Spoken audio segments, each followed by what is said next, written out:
안녕하세요. 매번 읽던 사연글을 직접 작성하게 되니 신기한 기분이네요. 글을 올리는 많은 분들이 그러하듯 저도 정말 견디기 힘든 시기가 있었어요. 지금 생각해도 진짜 이건 아니다 싶은 일들의 연속이었고 지인들은 들어도 진짜 잘 빠져나왔다는 이야기를 들을 정도였으니까요.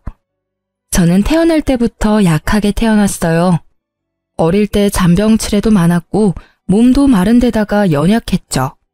원래 이렇게 약한 애들이 크면 강해진다고 하지만 저는 그대로였어요.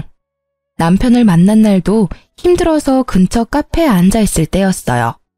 한여름 휘청거리는 제 모습에 조마조마한 마음으로 남편이 뒤를 쫓아온 거였어요. 그때 사준 음료수가 어찌나 맛있던지 저는 남편의 마음 씀씀이에 반해서 연애를 시작하게 됐어요. 그리고 결혼을 결심했을 때 저는 제 선택을 굳게 믿고 있었어요. 그렇지만 이때부터 시모의 간섭은 점점 시작되고 있었던 거예요. 결혼식 때 시모가 제게 한 딱 한마디가 뭐였는지 아세요? 바로 남편을 하늘처럼 모셔라였어요. 순진했던 저는 그럴 수도 있다고 생각했어요. 남편이 3대 독자라 오냐오냐 컸을 거라는 건 짐작 가능했으니까요.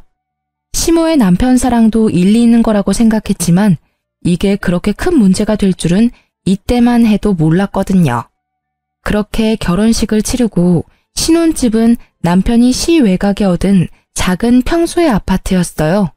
두 사람이 살면서 더 큰 집으로 옮기면 될 거라고 생각하며 얻은 집이었지만 결혼 이후 남편이 지방 발령을 받는 바람에 의도치 않은 주말 부부가 되었어요. 솔직히 남편을 지방으로 보내고 싶지 않아서 퇴사 후 다른 직장을 알아보라고 이야기했어요. 제가 남편보다 더 잘 벌고 있으니 잠시 쉬면서 새로운 직장 알아보라고 말이죠. 경제적으로 크게 문제는 없을 거라고 생각했거든요. 그런데 남편은 제 말에 자존심이 상한 것 같더라고요. 그냥 지방으로 가겠다고 했어요. 저는 말릴 수 없어 그렇게 하기로 결정했어요. 서로 존중해주는 게 오래 갈 수 있는 비결이라고 생각했거든요. 그렇게 차로 왕복 4시간이 걸리는 지방에서 남편은 방을 얻고 저는 저희 신혼집에서 주말에만 남편과 함께 보내게 됐죠. 결국 남편의 일정 조율 실패와 지방 발령이 맞물려 저희 부부의 신혼여행도 결혼식 3개월 후로 밀려버렸어요. 남편은 자기 때문에 신혼여행을 가지 못하게 되어 미안한지 제게 동남아로 6박 7일 신혼여행을 예약했다고 하더라고요. 너무 기뻤던 저는 휴양지에 갈 생각으로 마음이 들떴어요. 여행을 위해 머리도 새로 하고 얇은 끝나시로 된 예쁜 해변용 원피스도 구매했어요. 선글라스며 옷을 다 준비하고 즐거운 마음으로 남편의 차에 올라타 공항으로 가는데 가는 내내 남편이 제 옷을 보며 핀잔을 주더라고요. 자기, 옷이 그게 뭐야? 왜 그렇게 얇게 입었어? 평소처럼 입고 오지 그냥. 우리 그냥 여행 아니고 신혼여행이잖아. 그리고 동남아로 가는 건데 뭐 어때? 어차피 더운 지역이고 가서 정말 즐겁게 놀 거거든? 예쁜 옷 입고 사진도 많이 찍어서 올릴 거야. 나 신혼여행 간다니까 사진 많이 찍어 오라고 그러더라고. 저는 즐거운 마음에 계속 제잘거렸고 남편은 제 말에도 여전히 마음에 들지 않는 얼굴이었어요. 저는 남편이 제 옷이 얇아서 걱정되는 마음에 그런 말을 하는 줄 알았거든요. 그런데 공항에 도착하고 나서야 남편의 옷 지적이 왜인지 알게 됐어요. 도착한 공항에는 제가 아는 두 분이 서 계셨어요. 캐리어까지 들고 여행을 갈 것 같은 복장을 한 시부와 시모가요. 저는 너무 당황한 나머지 남편의 팔을 끌었어요. 자기, 이게 혹시 무슨 일이야? 어머님이랑 아버님이 왜 여기 계셔? 제 말에도 남편은 아무런 대꾸를 하지 않은 채 캐리어만 밀며 부모님 앞으로 가더라고요. 저도 남편 뒤를 졸졸 쫓아갔죠. 어머님, 아버님 안녕하세요. 아유, 얘, 너 옷이 그게 뭐니? 남들 보기 민망하지도 않아? 어떻게 이게 결혼한 여자가 입을 만한 옷이니? 너 아직까지 처녀 때 생각하면 큰일 나. 넌 이제 한 사람의 아내라고. 몸가짐을 조심해야 하지 않겠어? 아무리 해외라지만 어른들도 있는데 그런 옷을. 네, 도착하면 갈아입을게요. 그런데 어머님, 아버님은 여기 어쩐 일로? 공항에 왜 왔겠니? 너희 여행 간다는 이야기 듣고 내가 얼마나 어이없었는 줄 아니? 시월은 버젓이 살아있는데 없는 취급하고 둘이서만 여행 가려고 했어? 섭섭해서 아들한테 우리도 가겠다고 한 거야. 저에게 한마디도 하지 않고 시부모를 모시고 온 남편 때문에 열이 올랐어요. 하지만 이미 엎질러진 물이잖아요. 제가 여기서 화를 낸들 분위기만 더 안 좋아지니 어쩔 수 없이 함께 가게 됐어요. 신혼여행을 시부모와 같이 간다는 건 정말 힘든 일이더군요. 몸도 그렇지만 마음이 더 힘들었어요. 결국 그날 호텔에 도착한 저는 남편과 둘이 된 방에서 대판 싸우게 됐어요. 당신 어떻게 신혼여행에 부모님을 모시고 올 수가 있어? 아니, 모시고 오면 이야기라도 나한테 해줬어야 하는 거잖아. 이렇게 막무가내로 행동하면 어떡해? 이야기하면 뭐가 달라지는 건데? 부모님 모시고 가자 했으면 네가 안 간다고 성질이나 부렸겠지. 나도 다 생각해서 이야기 안 한 거야. 그게 생각을 하고서 한 행동이라고? 신혼여행에 와이프한테 아무 말 없이 시부모님 모시고 온 게? 무슨 생각을 어떻게 하면 이렇게 신혼여행을 엉망으로 만들 수 있어? 그래서 부모님 여행비는 내가 다 부담하잖아. 대체 뭐가 그렇게 싫은 건데? 결혼하면 시댁에 잘하겠다고 한 건 다 가식이었어. 다른 방법으로도 잘할 기회 많아. 그리고 돈이 문제가 아니잖아. 신혼여행이 효도여행이 된 게 문제지. 나는 당신이랑 둘만의 시간을 보내고 싶어서 여행 온 거야. 근데 오늘 여행은 시부모님 뒤나 쫓아다니는 짐꾼의 통장 역할 뿐이잖아. 당신이랑 나 스냅 촬영도 남아있는데 그건 어쩔 건데? 단 한 번의 신혼여행을 이렇게 망친 내 기분은 조금도 생각해주지 않잖아. 엄마가 서운해하는 걸 어쩌라고. 그 자리에서 오지 마라고 할 수도 없었어. 가는 김에 부모님 모시고 가서 효도할 수도 있지. 당신이 효도하는 걸 뭐라고 하는 게 아니라고. 그 효도가 나한테 피해를 주니까 하는 말이지. 그리고 그 이상으로 나쁜 건 당신이 나한테 아무 말 하지 않았던 거야. 결국 그렇게 첫날부터 싸운 우리들의 신혼여행은 엉망진창이 됐어요. 누구보다 빛나야 할 새 신부인 저는 여행 내내 시모와 시부의 눈치를 보며 이것저것 챙기기 바빴어요. 게다가 커플 마사지는 시부모에게 양보해야 했고 뷰 좋은 맛집에서도 저는 계속되는 눈칫밥에 먹은 걸 전부 체하는 바람에 호텔에 먼저 일찍 돌아왔어요. 마치 시부모가 주인공인 리와인드 신혼여행에 들러리로 따라온 기분을 느끼고 말았죠. 말 그대로 가장 행복할 6박 7일은 지옥 그 자체였습니다. 그리고 그 7일 동안 저는 남편에게 어떻게 이 부담을 돌려줄 수 있을까 고민했어요. 그리고 좋은 생각이 떠올라 남편 몰래 엄마에게 전화를 걸었죠. 여보세요? 응, 엄마, 나야. 깨볶을 시간도 없을 텐데 무슨 전화야. 무슨 일이 있어? 별일은 있지. 다음 주 주말에 엄마랑 아빠 우리 신혼집 집들이 하러 와. 아침에 9시쯤 와서 같이 여행 가자, 당일치기로. 어때? 우리야 좋지. 근데 그럼 그날 아침 9시까지 와? 저는 거절의 내색을 비추려는 엄마의 말을 뚝 끊고 초대를 완료했어요. 그리고 신혼여행에서 돌아온 후 처음으로 맞이하는 주말이 됐죠. 남편은 금요일 저녁에 와서 아침 9시가 넘도록 자고 있었어요. 저는 부모님이 올 시간에 맞춰서 일부러 준비 다 하고 화장실에 들어가 있었죠. 그리고 벨이 울렸어요. 저는 태연하게 남편한테 소리쳤어요. 나 화장실인데 자기가 나가봐. 저는 화장실 문을 살짝 열고 남편 행동을 살폈어요. 남편은 귀찮은지 부스럭거리며 일어나서 인터폰을 확인하더니 깜짝 놀라 옷방으로 뛰어가 옷부터 입더라고요. 저는 그제야 아무렇지도 않은 표정으로 화장실 밖으로 나왔어요. 여보, 장모님 오셨어. 응, 알아. 엄마한테 집들이 겸 오시라고 했어. 오늘 두 분 모시고 당일치기 여행이라도 다녀오려고. 물론 당신도 같이 갈 거지? 뭐? 그걸 왜 이제 이야기해? 이야기하면 뭐가 달라져? 당신이 소중한 휴일 사라졌다고 성질낼까봐 말 안 했지. 나도 생각을 하고 말 안 한 거야. 생각? 자다가 처갓집 식구 맞이하는 내 기분은 생각도 안 해? 그런 당신은 내 기분 생각해서 신혼여행 때 말도 안 하고 시부모님 모시고 왔어? 이상하네. 당신은 기분 나빠하지 않을 줄 알았는데. 좋아하잖아, 서프라이즈. 아, 너 일부러 나 당하라고 지금 이런 거지? 그럴 필요가 어딨어? 당신도 결혼하면 우리 집에 잘하겠다며. 어때? 깜짝 여행 기분 좋지? 제 말에 남편은 답을 하지 못하더라고요. 당신이 나한테 한 짓이 이런 거야. 그러니까 다음부터는 꼭 나한테 이야기를 해줘. 알았지? 결국 그날은 준비도 덜 된 남편을 데리고 여기저기 끌고 다니며 여행을 다녀왔어요. 이 일 뒤로 남편은 행사가 있을 때마다 저한테 꼬박꼬박 이야기해줬어요. 그렇지만 시모가 보여준 그 진상인 모습은 여전히 제 기억 속에 자리 잡았죠.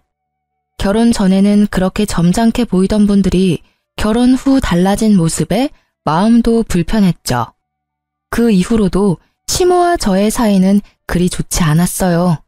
그렇게 결혼 생활은 그럭저럭, 시모와의 관계는 위태위태하게 4년이라는 시간이 흘렀어요. 그런데 남편과의 거리가 멀어서였는지 제가 몸이 약해서였는지 저희가 그렇게 바라던 아기는 깜깜무소식이었어요. 저는 자꾸만 제 약한 몸 탓인 것만 같아 힘들었고 결국 난임센터를 방문하기로 결정했는데 그 전에 정말 놀랍게도 자연 임신이 되었어요. 그리고 임신 사실을 시모가 알게 되었을 때 저는 시모의 어이없는 행동에 다시 한번 학을 뗐어요. 뱃속의 아이가 아들이라는 것을 확인한 시모는 그날부터 제 행동을 일거수일투족 감시하기 시작했어요. 왜냐고요? 제 뱃속에 있는 손주의 태교를 위해서라고 하더라고요. 저는 어이가 없었어요. 그렇지만 제 자식 생각해주는 시모에게 뭐라 할 수도 없어 꼬박 10달을 참았어요. 먹고 싶은 것도 하고 싶은 것도 참으며 맞춰드렸죠. 그런데 출산일에는 더 심했어요. 진통이 와서 병원에 갔더니 기어코 따라와서는 의사에게 무조건 자연분만으로 해달라 했어요. 저는 어디 드라마에서나 보던 일을 당하니 황당했고 아픈 와중에도 결국 시모의 요구에 장장 12시간을 참아내고 자연분만에 성공했어요. 그런데 더 서러운 건요. 출산 후 수고했다 한마디도 없이 딱 한마디 하더라고요. 아들 하나 가지고는 모자라니 둘은 더 낳아라. 네가 우리 집에 시집 오고 제일 중요한 일이 아들 낳는 일이야. 그 이야기에 저는 시모에 대해 더 거리를 두려고 했어요. 그러니 자연스레 친정어머니와 더 가까워질 수밖에 없더라고요. 조리원 퇴소 후 친정엄마가 제 산후조리를 위해 집에 와 계셨는데 시모가 자기가 산후조리 하겠다며 저희 엄마에게 집에 가시라고 하더라고요. 결국 시모는 평일 중 3일을 저희 집에 출퇴근하셨어요.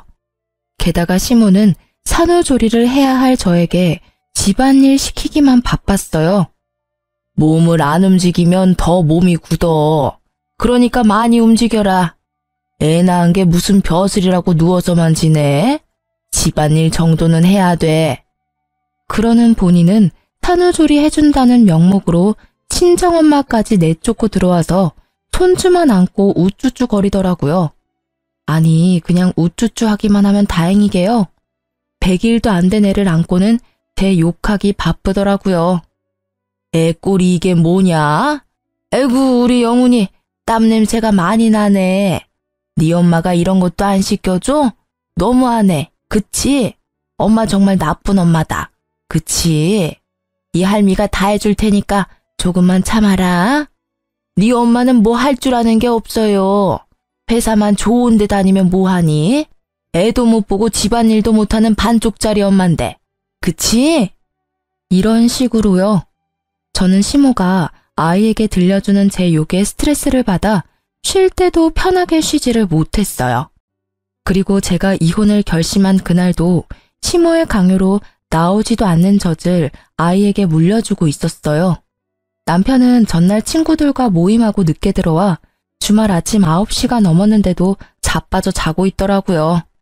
저는 아침부터 서러운 마음에 애한테 수유를 하며 울었어요. 몸도 아직 안 풀려 아픈데 애를 안고 집안일까지 해야 하는 제 처지가 정말 억울했거든요. 그런데 시모가 주말인 이날 집에 왔더라고요. 익숙하게 현관 비번을 누르고 들어온 시모는 울고 있던 저와 결국 눈이 딱 마주쳤어요. 그러더니 급하게 뛰어와 제 품에서 젖을 먹고 있던 애를 확 뺏어가더라고요.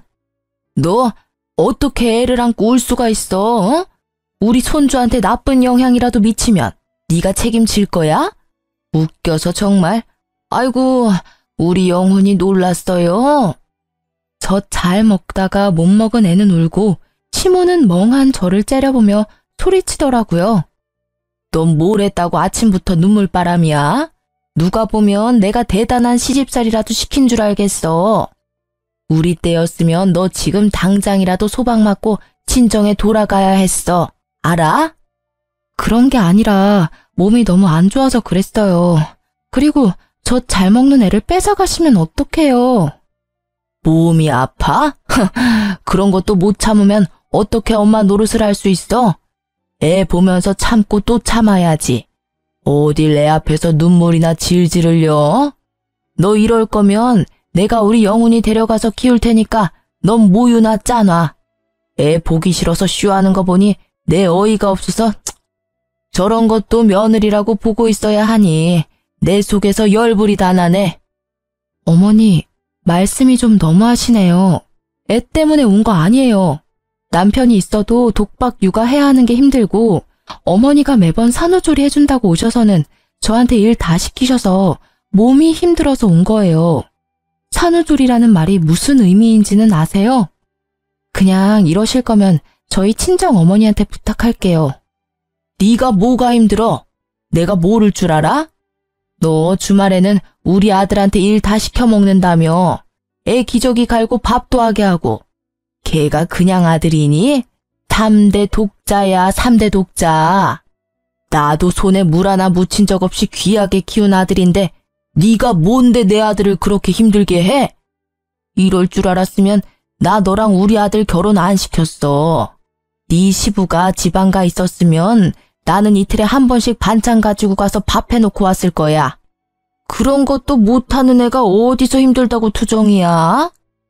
우리 아들 불쌍해서 어떡하니? 이렇게 아는 거 없고 눈치 없는 곰 같은 마누라 얻어가지고는 일하면서 밥도 제때 못 얻어먹고 일만 하고. 주말 남편이 해야 할 일을 시모가 전부 알고 있는 걸 보니 남편이 또 시모에게 시시콜콜 다 이야기한 것 같더라고요. 자기가 돈을 버는데 육아와 집안일까지 시킨다며 짜증이 나서 시모에게 하소연한 것 같았어요. 제대로 된 육아는 한 번도 해본 적이 없으면서 결국 제가 한마디 하려는데 남편이 깼더라고요. 일어나서 밖에 나온 남편이 저를 보고 딱 한마디 하더라고요.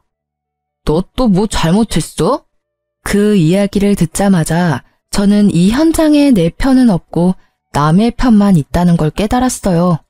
그리고 이 순간 저는 이 남자와 함께 살 수 없을 것 같다는 생각이 들었어요. 이혼을 결심하고 저는 참지 않기로 했어요. 하고 싶은 말을 해야 저도 속이 조금이나마 풀리지 않겠어요? 당신, 내가 뭐 잘못했다고 말하는데 나 아침에 애 젖주면서 운 죄밖에 없어. 당신 어머님이 모유를 1년은 먹여야 된다고 강경하게 말씀하셔서 유두균열이 심해서 피부 다 갈라지는데도 애 젖먹이다가 서러워서 울었어. 근데 그걸 보고 네가 뭐 한 게 있다고 우냐고 하시네? 이 집안에 내 몸 아픈 거 신경 써주는 사람이 하나라도 있어? 산후조리 해야 하는 시기에 시어머니 말 한마디에 집 대청소 해야 하는 내가 불쌍하지도 않니? 그리고 일하면서 애 보기 싫으면 당신이 휴직하고 애 봐. 돈은 내가 일해서 벌면 되잖아. 당신보다 더 많이 벌기도 하고. 너 지금 나 무시해? 너 돈 많이 번다고 유세 떠는 거냐고. 그럴 리가 있겠어? 난 단지 너만 힘들다고 생각하는 것 같아서 공평하게 기회를 주려는 것뿐이야. 나도 일하면서 주말에는 애 볼게. 너는 집에서 애 보고 집안일만 해. 어차피 경제적으로는 그게 더 이득인 거 당신은 잘 알잖아. 휴직은 안 할 거야. 애 보는 게 너무 힘들다고. 울면 어떻게 해야 할지 모르겠고 울음소리에 노이로제 걸릴 것 같다고. 그리고 애는 엄마가 봐야 하는 거 아니야? 왜 자꾸 밖에서 일하는 남편한테 시키는 건데? 애 보는 게 그렇게 힘들어? 나는 그 애 울음소리 매일 들어. 그리고 그 애 업고 집안일까지 완벽하게 해야 하고 일주일에 3일 꼬박 시어머니 오시면 시어머니 하는 말까지 들어야 하지. 그런 내 상황은 미칠 것 같거든? 그리고 나 복귀해도 그 말 그대로 할 수 있어? 복귀하면 당신도 나도 똑같이, 아니, 내가 더 많이 벌어. 그러면 네가 육아 더 할 수 있겠어? 아니겠지. 지금도 이렇게 애 보기 싫어서 난린데. 주말에는 나도 쉬고 싶다고. 당신이 복귀해도 나는 지금보다 더 잘 볼 순 없어. 그러면 우리 엄마한테 맡기고. 어머님? 애 안고 내 욕하면서 오냐 오냐 하시는 어머님? 그렇게 큰 애가 내 말을 잘 듣기나 하겠어? 매번 듣는 게 엄마 욕이잖아. 그게 교육상 좋아? 난 절대로 어머님한테는 애 못 맡겨. 그리고 어머님, 애 낳고 100일도 안 된 며느리 이런 식으로 혹사시킬 거면 그냥 친정에서 조리할게요. 그것까지 막으시면 진짜 너무하신 거 아시죠? 그리고 어머님이 애 수유하실 거 아니면 애는 주시죠? 저더러 그렇게 모유주라고 성하셨는데 애 데리고 가서 분유는 잘 주실 수 있겠어요? 저는 아기를 시모에게서 다시 뺏어와 아기띠에 채워서 아기와 제 짐을 다 챙겼어요. 그리고 시모와 남편이 뭐라고 짓거리든지 다 무시하고 밖으로 나와 택시부터 타고 친정으로 돌아갔어요. 그 집에 있다간 내 머리가 돌아버릴 것 같았거든요. 그리고 그 다음날 남편이 제게 전화를 하더군요. 나 이제 내려갈 거야. 엄마도 이제 본가 가셨으니까 당신도 빨리 시위 그만하고 집에 들어와. 시위? 누가 시위한대? 걱정하지 않아도 돌아가지 않을 거야. 그냥 애도 나도 없는 그 쾌적한 환경에서 열심히 잠이나 쳐 자. 그리고 다음 주 중으로 이혼 서류 받을 준비나 하시고. 그렇게 말하고 전화를 끊은 저는 양육권과 친권을 가져오기 위해 육아휴직을 종료하고 일에 복귀하기로 했어요. 물론 혼자서 할 수 있는 일은 아니고 친정 부모님의 힘을 빌려야 했죠. 그리고 그날 저녁 시모가 저희 친정집에 찾아왔더라고요. 우리 며느리 여기 있죠? 너 빨리 애 데리고 집에 돌아와. 너 때문에 우리 아들 또 주말에 한 끼도 못 먹고 지방 내려갔어. 그래서요? 제가 왜 돌아가야 하죠? 전 이미 남편한테 이야기했어요. 이혼하자고요. 어머님이야말로 여기 와서 이러지 마시고 집에 돌아가세요. 너 말 다 했니? 사돈댁은 딸이 이렇게 생각 없고 모자란 사람인 거 아셨어요? 저는요, 얼마나 기가 찬지 남의 귀한 집 손주까지 데려가서 인질로 삼는 게 말이 돼? 어머님, 말씀 조심하세요. 말을 조심하라고?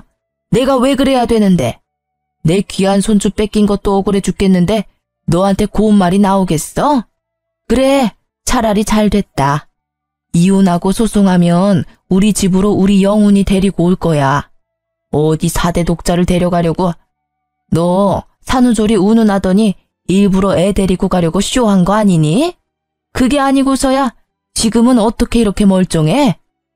그거야 친정 어머니가 다 해주시고 저는 온전히 쉬기만 하니 당연히 몸이 좋아지죠.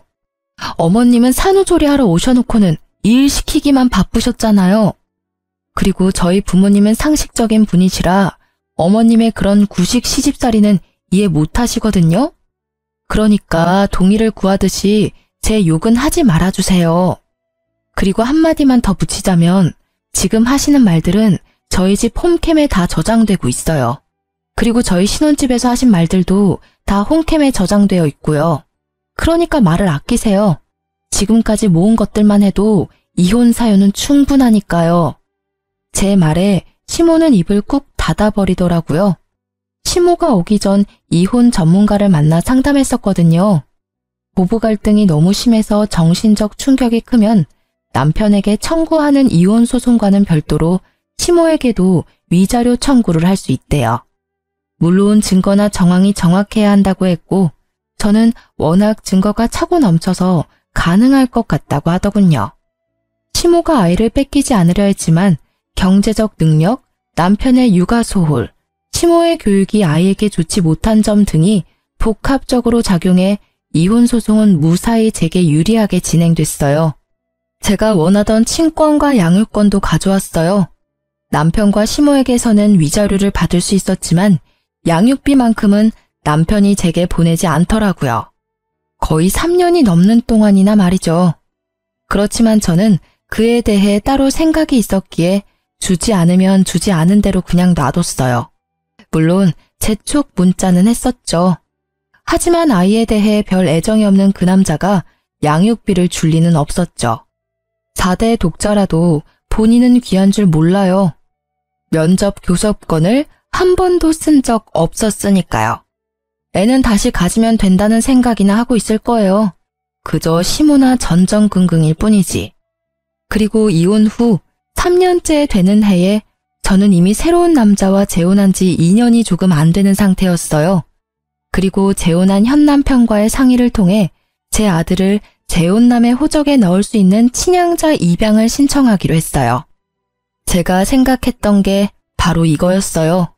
신부가 3년 이상 부양의 의무를 이행하지 않거나 면접 교섭을 하지 않으면 신부의 동의 없이도 친양자로 입양이 가능하고 아이의 성과 본을 재혼 남편의 성과 본으로 바꾸는 것도 가능하다고 해요. 물론 여러 가지 여건이 맞아야겠지만 저 같은 경우는 그걸 위해 양육비를 안 줘도 참았던 거예요. 그리고 양육권을 지급하지 않은 지 3년이 될 때쯤 전 시모와 전 남편이 갑자기 제게 연락이 와서 만나자고 하더군요. 만날 생각은 들지 않았지만 법적으로 크게 문제가 될 수도 있다는 말에 만나러 갔어요. 두 사람은 눈에 쌍심지를 켜고 저를 맞이하더라고요. 저는 이 사람들이 왜 이러나 하는 생각만 들었죠. 제가 잘못한 게 없으니까요. 여기까지 나온 걸 보니 너도 제발 저려서 나온 것 같구나. 무슨 말씀 하시는지 모르겠네요. 용건만 간단히 해주시겠어요? 이 사기꾼 같은 년아, 우리가 낸 위자료 내놔, 이 나쁜 년. 너 감히 우리를 속였어? 내가 그 위자료 왜 줬는데? 당장 그거 다시 돌려놔. 아니면 고소할 거야? 파렴치한 것도 정도가 있지 어떻게 그런 대담한 짓을 벌려놓고 우리를 속이려고 했을 수가 있어? 무슨 소리인지 알아듣게 말씀하세요. 이혼 위자료 소송은 제가 판결 내린 게 아니라 법원이 내린 거죠. 따지시려면 법원 가서 따지세요. 이래도 시침이 뗄 거야?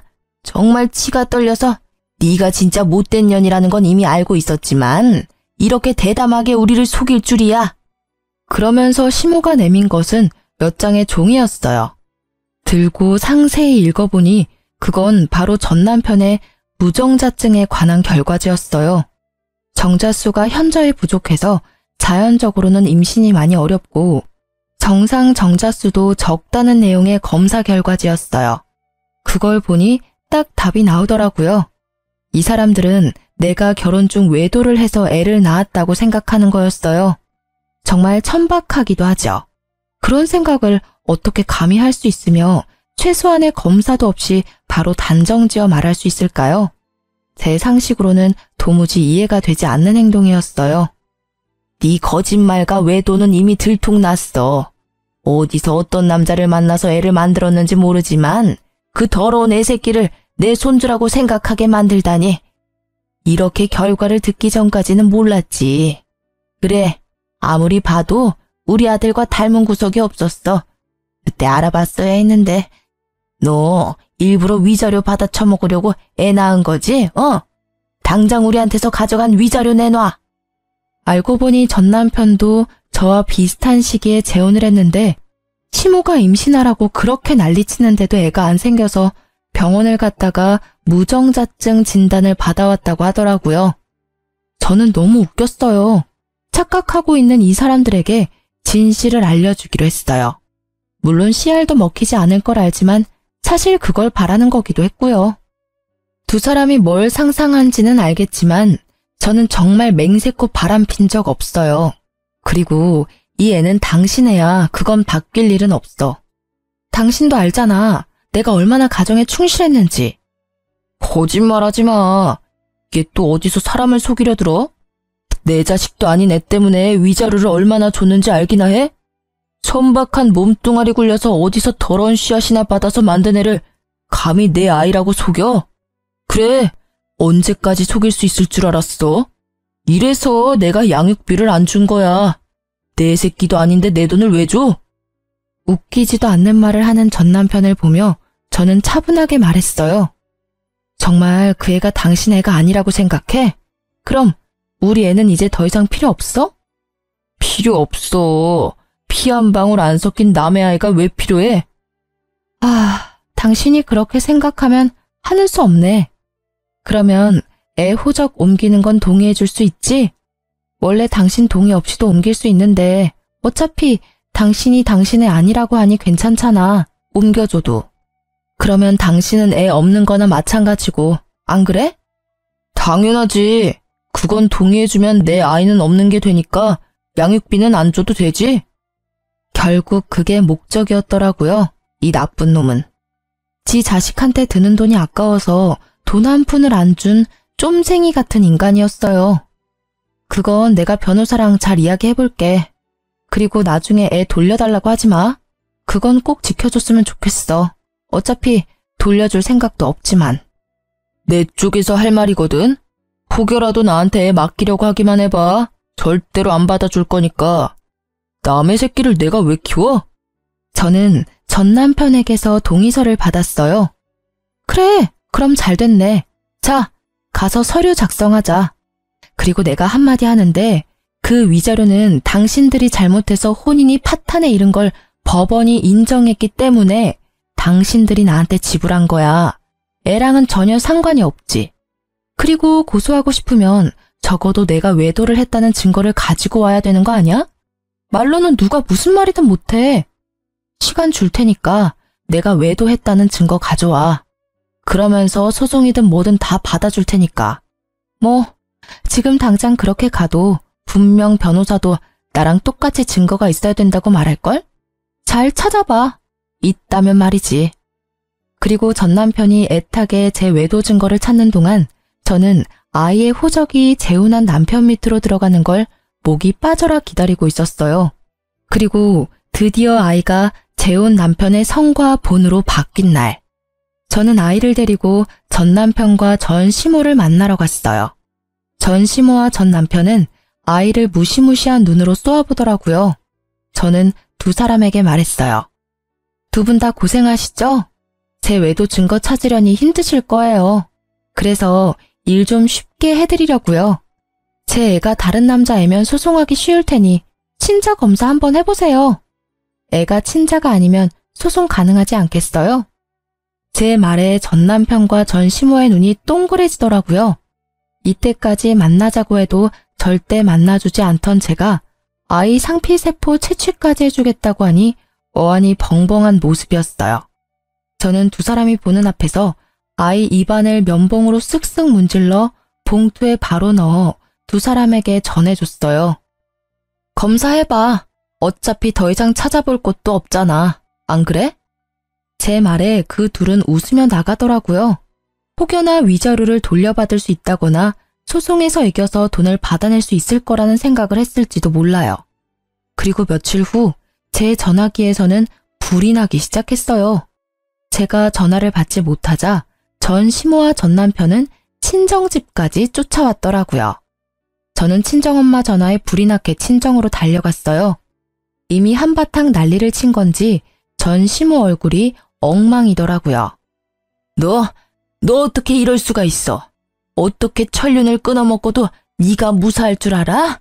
내 손주 우리 영훈이 내놔. 무려 4대 독자야. 그냥 손이 아니라고. 그래, 너 어떻게 내 애를 다른 사람 호적으로 옮길 수가 있어? 네가 진짜 사람이야? 두 분이 왜 여기서 이러는지 모르겠어요. 내가 분명히 당신한테 이야기했지. 우리 애 당신 애라고. 나는 외도한 적도 없다고 말했어. 그런데 당신이 뭐라고 했어? 그럴 리 없다고 증거가 있다며. 그 검사 결과지 보여줬잖아. 내가 아무리 사실을 말해도 믿지 않고 호적 정리하는데 동의해준 건 당신이야. 그리고 아줌마, 더러운 씨앗이니 아들 닮은 구석이 하나도 없었다니 그런 말씀하신 거 저는 절대로 잊지 않을 거예요. 그런 건 너무하잖아. 나는 분명히 당신이 외도하는 거라고 생각하고 나는 이제 애를 가질 수 있을지 없을지도 몰라. 내 아이 돌려줘. 가질 수 있을지도 모르지. 나는 가졌잖아, 당신 아이. 같이 살고 있는 재혼한 여자 젊다며 애 가질 수 있을 거야. 시험관을 벌써 몇 번이나 시도하고 있는데 안 생긴다고. 전 남편이 침울하게 소리쳤지만 전 시모는 전 남편의 속도 모른 채 말도 안 되는 말을 짓거리더라고요. 정자수가 없다고 해도 얘는 애를 가졌잖니. 분명히 이건 지금 며느리한테 문제가 있는 거야. 이것 봐라. 네 아들 떡하니 낳아준 며느리가 있는데 그 여자가 그걸 못하는 게 문제인 거야. 그리고 시험관 같은 건 하지 마. 자연 임신으로도 잘만 생기는데 왜 그런 걸 하니? 이 와중에도 씨 없는 자기 아들보다 멀쩡한 두 번째 며느리를 탓하는 그 사람이 정말 하나도 변한 게 없어 보여 그저 안도할 뿐이었어요. 저 사람들하고 이제 관여하지 않아도 된다는 사실이에요. 나 진짜로 이번 생에 자식은 영훈이 뿐일지도 몰라. 그러니까 정말로 내가 잘할 테니까 우리 영훈이 나한테 돌려줘. 실제로 내 유전자를 타고난 내 아들이잖아. 생물학적 친부. 그래, 당신 애지. 근데 어쩌지? 지금은 법적으로 다른 사람 애거든. 난 지금 이 상황이 웃긴 게 내가 네 애라고 할 때는 아니라고 우기더니 제 손으로 애 호적 파주더니 이제 와서 왜 후회하는 거야? 나한테 위자료 내놔라 어쩌라 하기 전에 친자 검사부터 해보지 그랬어. 어쨌든 이제 남의 애니까 신경 꺼. 그리고 이렇게 와서 난리쳐도 이제 정말 남이니까 우리 친정에 이렇게 찾아오지도 마. 제 말에 입이 10개라도 할 말이 없었던 시모와 전 남편은 쫓겨났죠. 자신이 무정자증이라는 걸 알고 확인도 없이 저를 바람난 여자로 만들고 애를 혼외자로 만들어 소송을 걸겠다는 그 생각이 너무 가증스럽더라고요. 당연히 그들이 주장하는 소송은 진행되지 않았어요. 저의 외도는 당연히 외도를 하지 않았으니 증거가 없었고 아이는 전 남편의 친자였으니까요. 그리고 나중에 들리는 소문에 의하면 전 남편의 두 번째 아내도 시모 때문에 이혼했다고 하더라고요. 그놈의 자연임신과 남편 내조에 관해 매일 집에 와서 여자를 들들 볶았다고 해요. 앞집 사는 조련 동기한테 들었거든요. 요새 저 집이 좀 조용하다면서요. 그렇게 저는 그 사람들과 더 이상 연락을 주고받지 않았어요. 그리고 몇 달 뒤 크리스마스 날에 한번 마주치게 됐어요. 아이 선물을 사주러 재혼한 남편과 함께 가는 길에 전 남편을 정말 딱 정면으로 마주쳤거든요. 시모와 함께 쇼핑 나온 것 같더라고요. 아이는 재혼한 남편의 어깨에 목마를 타고 있었고 갓난 아기일 때 헤어진 전 남편의 얼굴은 전혀 알아보지 못했어요. 시모는 아이를 보더니 저를 아주 잡아먹을 듯이 노려봤어요. 내 손주 데려다가 남의 호적에 올린 천하의 몹쓸년. 분하고 원통해서 내가 못 살지. 내 새끼 남의 손에 키워야 하는 이 억울한 심정을 누가 알 거야? 저는 그 말을 재혼한 남편과 아들이 들을까봐 먼저 백화점으로 보냈어요. 어르신, 그 귀한 손주 더러운 씨앗이라고 욕한 게 본인이세요. 그리고 언제는 아들 닮지 않았다고 큰소리 치시더니 그건 이미 싹 잊으셨나 봐요? 저는 하루도 잊은 적이 없는데요. 뭐? 네가 나한테 그런 말 할 자격이나 돼? 속여가지고 애 호적을 팠으면서 손이 귀한 집의 아들을. 네 아들이 아니라 내 손주야. 지금 당장이라도 데려올 수만 있다면 그만하세요, 어머니. 전 남편은 결국 자기 엄마한테 화를 내더군요. 저는 친절하게 전 남편에게 말해줬어요. 당신 어머니 치맛자락에서 못 벗어나면 세 번째, 네 번째 결혼을 해도 똑같이 이혼하게 될 거야. 알지? 제 말에 전 남편은 이미 알고 있다는 듯 얼굴에 후회가 가득하더라고요. 뭔가 반성한 게 하나쯤은 있구나 싶었는데 마침 백화점 안으로 들어가지 않고 입구에서 저에게 손을 흔드는 아이의 모습을 무척 애틋하게 쳐다보더라고요. 그런데 그 광경이 너무 웃겼어요. 자기가 그런 애틋한 눈으로 애를 볼 염치가 있나? 싶었거든요. 그렇게 애틋하게 애 얼굴 쳐다보지 마. 누가 보면 착각하겠어. 애가 그리워서 그런 표정 짓는다고 생각할 수도 있잖아. 내가 겪어보니 당신은 애가 그리운 게 아니라 그저 이제 당신이 애를 만들지 못한다는 사실이 힘들어서 손에 없는 걸 갖고 싶어 하는 것처럼 보일 뿐이거든? 넌 무슨 말을 그렇게 냉정하게 해? 내 아들 내가 그리워하는 것도 그렇게 못마땅한 거야?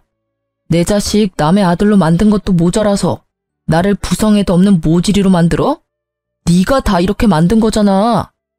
모든 것을 제 탓으로 미루는 이 나쁜 놈의 행태에 저는 결국 소리를 빽 지르고 말았어요. 그게 왜 내가 만든 거야? 네가 만든 거지. 애가 그렇게 애틋하고 그리웠으면 애초에 면접 교섭권은 왜 안 썼는데? 양육비도 3년 내내 한 번도 준 적 없지? 그리고 무엇보다 당신이 무정자증인 거 알았을 때 왜 우리 애가 당신 아들이 아니라는 의심부터 했어? 애한테 일말의 사랑이라도 있었다면 내 애가 아니라고 선언하기 전에 검사라도 해보는 게 상식 아니야? 제 말이 구구절절 다 맞는 말인지라 전 남편은 대꾸할 생각도 못하고 입을 꾹 다물더라고요. 나는 아무리 봐도 너한테 소중한 건 아들이 아닌 것 같아. 네가 제일 소중하게 생각하는 건 그냥 네 생식 능력이겠지. 제 말에 전 남편은 아픈 부분을 찔린 것 같은 표정으로 도망치듯이 떠나버리더라고요. 그렇게 헤어지고는 아직까지 만난 적은 없어요. 제 말이 틀리지 않았는지 애를 보겠다는 연락도 전혀 없더라고요. 뭐 그게 저한테는 더 도움이 되는 일이니까 그냥 그렇게 놔뒀어요. 저는 이혼 후 1년 만에 재혼해서 잘 살고 있어요. 애도 이제 재혼한 남편 밑으로 들어가서 더 안정적으로 살아요. 재혼 후에 아들 밑으로 딸을 하나 낳았고요. 남편과 아들은 딸을 두고 서로 돌보겠다며 다툴 정도로 사이가 좋아졌어요. 아들은 의외로 성격이 전 남편보다는 현재 남편을 더 닮아 마음이 좀 놓이기도 해요. 지금 남편은 부모님이 모두 일찍 돌아가셔서 시댁 식구는 남편의 형제 자매들 뿐이에요. 솔직하게 말해서 그런 점 때문에 재혼을 결심한 것도 있어요. 그만큼 저에게 시댁 시부모라는 존재는 트라우마에 가까웠거든요. 그래도 지금은 많이 좋아졌지만 그 짧은 시간 동안의 시집살이로 트라우마가 생긴 걸 보면 말하지 못한 소소한 감정의 골들이 엄청났다는 걸 실감해요. 저희 어머니가 결혼을 하려면 그 집안의 어른을 보면 된다는 말을 했었거든요. 솔직히 첫 결혼 때는 전 남편과의 애정이 너무 깊었기에 그런 걸 무시하고 결혼을 결정한 부분도 있어요. 이혼을 할 때가 되어서야 어머니가 한 그 말이 떠오르더라고요. 만약 그때로 되돌아간다면 절대로 그 결혼을 하지 않았을 거예요. 작성하다 보니 엄청 긴 글이 되었네요. 저도 글을 쓰면서 다시 그때의 일들을 되돌려봤는데 진짜 빨리 빠져나온 게 다행이라는 생각이 드네요. 결혼은 가족 간의 결합이라고 하잖아요. 남편과 아무리 잘 맞아도 시댁과 맞지 않으면 그건 그거대로 힘든 결혼 생활이 될 수밖에 없어요. 제가 겪은 일련의 일들이 저처럼 고민하고 힘들어하는 분들에게 좋은 위로의 글이 되었으면 좋겠네요. 다들 힘내시고 글 읽어주셔서 감사해요.